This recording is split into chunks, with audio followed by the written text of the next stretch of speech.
Okay, so really quick, I wanted to just tell you guys about my labor and delivery experience this last time with my newborn. Before I change my mind, before I forget any good details.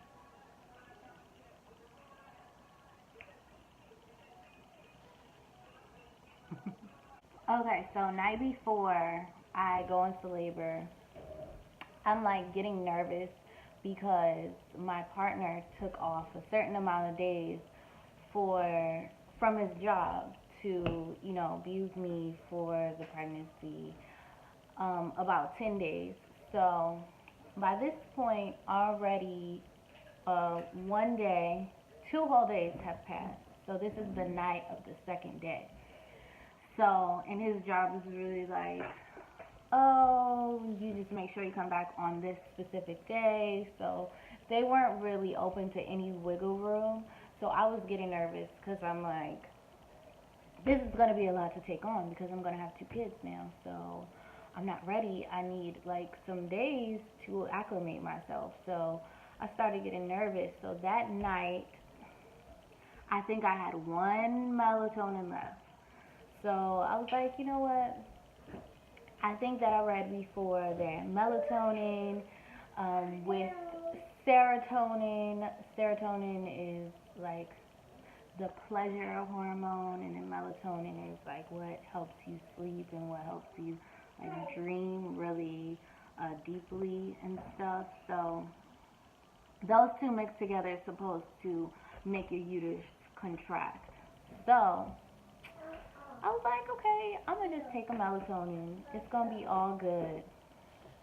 So I took a melatonin, and then like not even like 30 seconds to 1 minute later, I started feeling like I was like on Molly, like that feeling where your eyes are like, and you feel like you're just really, I don't even know how to explain it. You're just like so there in the reality. So I started having this experience like I was off a drug or something when all I took was a melatonin and from the organic store at that. So supposedly a good dose.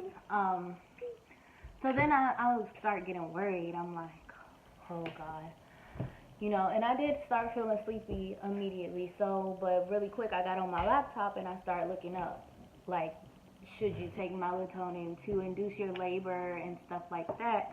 And I start seeing all these people, right, that they've done research lately and that melatonin could be like not a good way to induce your labor because you already produce like 10 times the amount of melatonin in your body when you're pregnant, especially toward the end, which I was at the end of my pregnancy. I was at 40 weeks and 40 weeks and 1 day. So, so I started to get worried and stuff. But the way they were speaking about it was that it was like consistent like intake of melatonin, and I was just doing this as a one-time thing. So I was like, oh my goodness. And I think it was about 11 p.m. around this time. So I was like getting worried. I started to have anxiety and all this stuff. So I was like, you know what?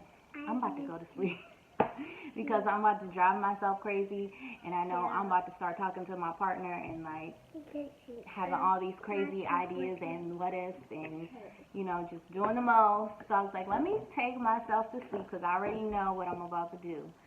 So I went to sleep. So I fell asleep so fast. Immediately after falling asleep, I started having contractions, probably like every 2 hours. These were the real contractions. The real contractions. So I was like, oh my goodness. So around like 3 o'clock or 4 o'clock, I text my sister and I was like, hey, I was like, yeah. you guys get ready to come over. You guys should come over tomorrow morning because the baby's coming. So, and then she texted me back and she was like, that's funny because we are wide awake right now. We could not sleep. So I said, that's probably because you guys knew the baby was coming. So yeah, we all just had this feeling that the baby was coming. I kind of made her come, but whatever. So by the morning, yeah, the contractions were 2 hours apart. So by the morning, I would say they were like 1 hour apart. So as the day progressed, mwah. So as the day progressed, they started to be like, getting closer together. Then they started to be 45 minutes apart. Then they started to be 30 minutes apart. Then they started to be 20 minutes apart. So the day was just going by. My sister and her boyfriend, they got here around, I think they got here around like 10. Yeah, it was like 10 o'clock, 10 a.m. And so basically they were coming here to watch Zimmy for the 2 days that I will be in the hospital. So yeah, keep shopping.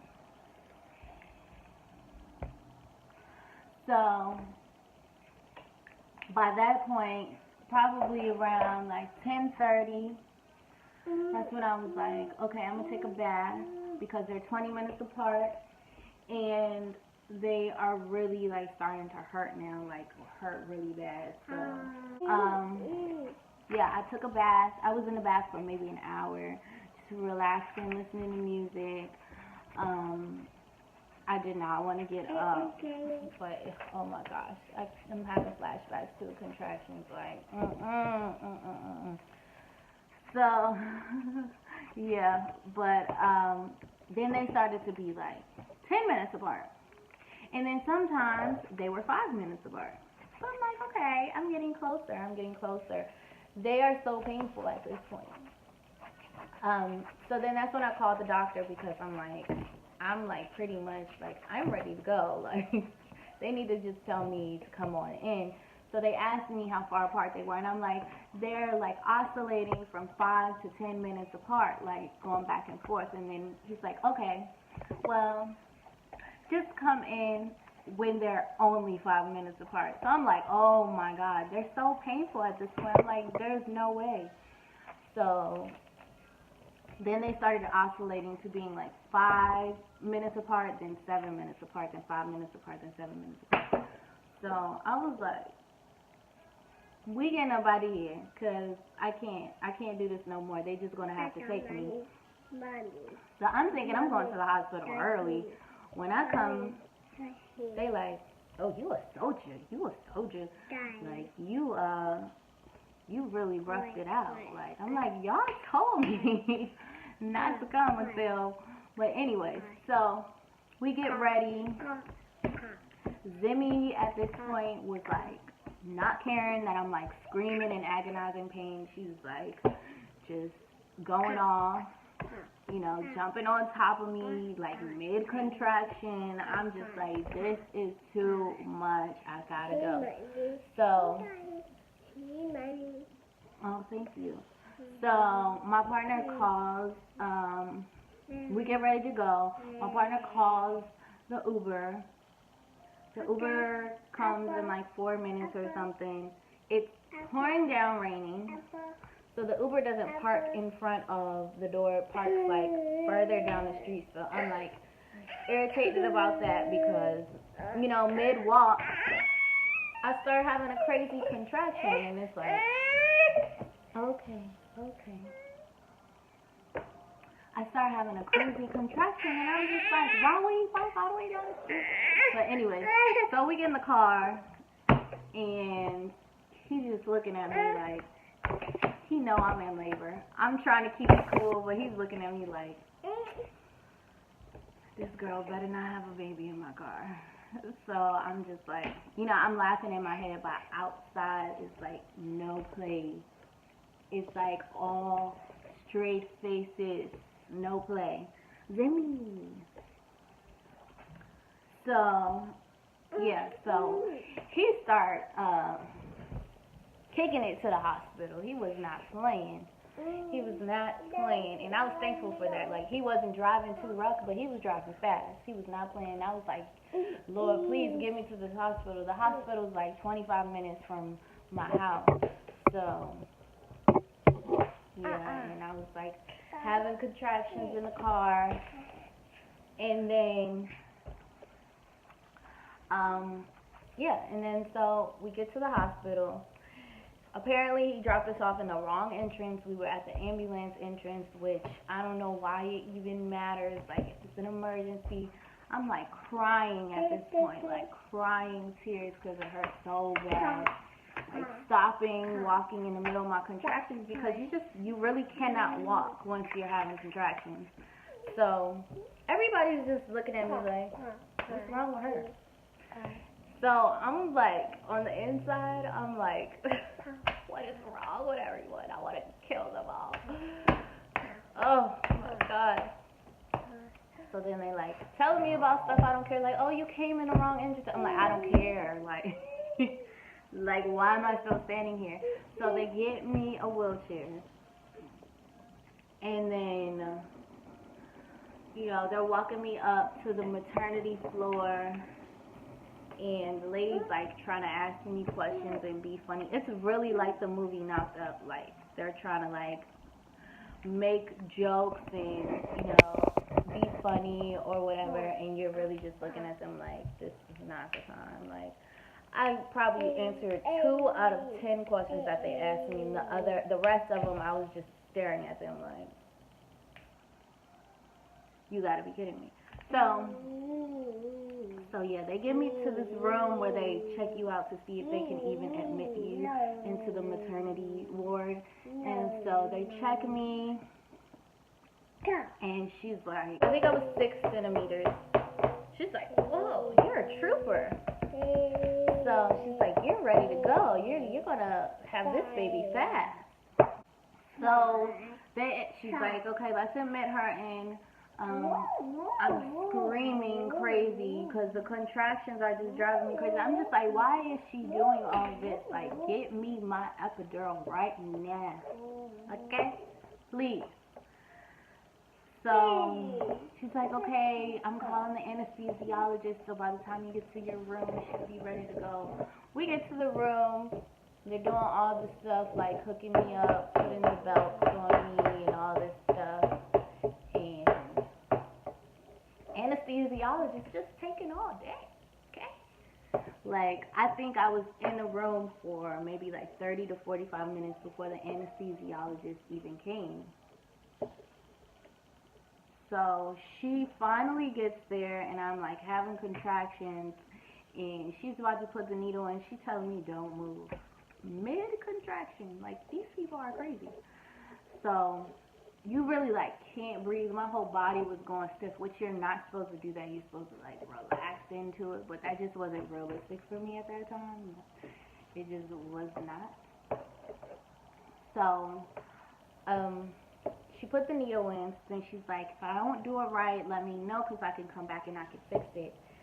So one thing, I think that my spine is a little bit crooked. I don't know. I think like at some point I developed really bad posture, and so my spine has started to like curve at the top. So I won't put all the fault on her, but she put it in incorrectly. So instead of just going straight up my spine, it was kind of going like that. I could feel it, but I was just so happy to have the pain medication. I was not about to tell her to take it out and put it back in, like, because even after she put it in, it takes like 15 to 20 minutes to even like kick in for you to feel it. So I was just like, I need to feel some relief because this is just crazy. So, you know, then I think that like calmed down the baby and like let my body rest a little bit. So I think like maybe the birth process didn't slow down, but I couldn't feel it. So like my whole bottom was numb. It felt so good. So it was like that for about 45 minutes. And they had to put this belt on me because once the epidural clipped in and the baby was like all the way on this side, like my whole belly was just like this, and I was laying flat on my back. So they were like, okay, we gotta keep the baby like in the middle because that's like unsafe for the baby or whatever.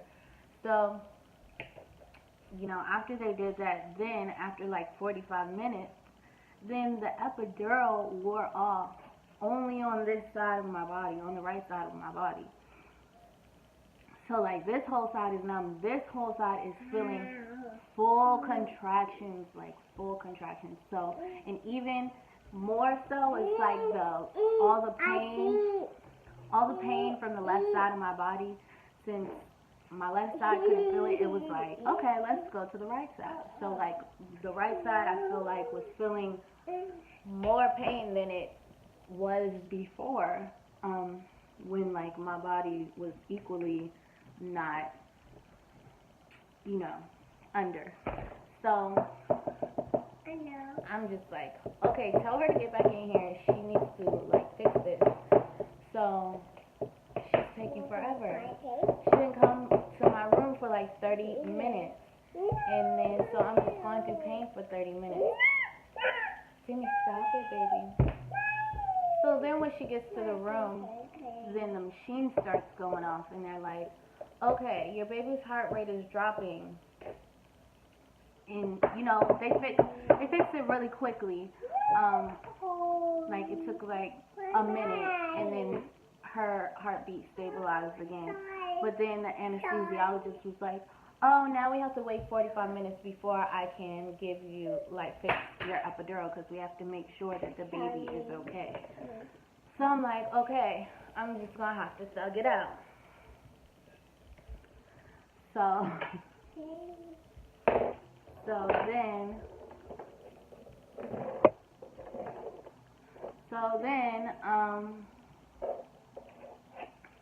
like, I'm waiting, and then there's a shift change. So, like, a new nurse comes in, and she's just like, you could push. If you want to, you could push. And I'm like, no, I'm not pushing until y'all fix this side of my body, because it's in, like, so much pain. It's in so much pain. And so she goes and talks to the doctor, and then she comes back. So then she's like, I think the doctor wants to talk to you about breaking your water. So I'm like, I'm already thinking like, if I get the medicine, y'all could do whatever y'all please, but I'm in pain right now. So who knows how long the actual pushing is going to be. You know, I don't want to take that chance of like being in agonizing pain for a long period of time. So the doctor comes in, and this I thought about this later. I'm like, she did that on purpose. So she came in, she's like, okay, I'm going to check how much you're dilated. So she checked. I was 10 centimeters, so they're like, okay, you're ready to go. Like, you're ready to push. It's time. I'm still like thinking, I'm like, no. They're going to give me this medicine, and then we can push. Because I told this person a long time ago to come and fix this, and because she was taking her time. But anyway, so she was checking me. I was 10 centimeters dilated, and she's like, okay, you're ready to go. And then she's like, hold on, let me just feel around, and then she's feeling, and then I just feel pop. And then she's like, oh, your water broke. I think I just broke your water. So in the back of my mind, I'm like, she did that on purpose. Because I don't think she knew that the nurse came and told me that, oh, the doctor wants to talk to you about breaking your water. So I know she did that on purpose, now that I think about it. So yeah, so then my water starts to break, and then like they want to push because they want to get it over with. So, but they could see in my face that I'm like, nope. So then that's when they put the rush on the anesthesiologist, and they're like, no. So she comes in, and she's like, okay, I can't fix your thing, but I can just give you another dose. So she gave me another strong dose. So then this right side went numb again. But this left side was double numb, like numb. Like I could feel it was numb. Like this side of my body was like just gone with the wind. After that, as soon as I started to feel it, I was like, all right, come on, y'all ready? Let's push. So they seen how ready I was. It was like, okay, we could push. So then we started to push, and so basically one push in my mind is like, so you take a deep breath, and then you push, and it's with a contraction, and then you push, and then you breathe in again, and then you push, and then you breathe in again, and then you push, and then so those 3 times is one push. So okay, so I pushed twice, and then that's when I could hear all the doctors saying like, oh, she's transverse, and then so one of the doctors comes to my bedside while like they're still like looking and stuff, and so she's like, okay, so your baby is transverse, which means that she's facing down, so she's not breached, but her face is down instead of face up. So they're like, so on this next push, you just really have to get her out, or we're gonna have to consider other birth options. And so immediately my mind starts thinking C-section. I'm like, oh my God, no, oh my God. So, but that's not what she was talking about. She was like, so we'll either have to use the birth pliers or the vacuum, which is like the suction. And then she was like, all these things can cause birth defects and brain damage and da-da-da-da-da-da. I'm in labor, and she's like next to me telling me this. In my mind, I'm like, okay, I'm about to push this baby out. So basically, pushed again, and her head came out. Finally, I guess my pelvic plate, because of the way she was facing, it was hard. Like her head just kept on dipping in and out. So yeah, her head came out, and then there was one more push, and baby was out. I did not feel a thing. I didn't feel nothing. I was so happy. Like I was whispering to my partner when it was like, I didn't feel anything. And he was laughing and stuff. It was just really funny because I was just like, with this one, I definitely felt it. Like it was, oh. That one, I didn't feel not a thing, but that's because I felt everything in the beginning with the contractions. So, yeah, baby came out, and she was safe, she was healthy, she was 8 pounds, 1 ounce, super beautiful. She came out crying, and she latched immediately, so everything was good. That was a good birth experience, compared to my first one. It wasn't like horrible or anything, but just the fact that I was able to deliver and not feel anything, that was like absolutely amazing. So yeah, that was my labor and delivery experience. For all of you mothers out there that needed to hear what someone's experience may be like, I delivered her at George Washington University Hospital, close to Georgetown.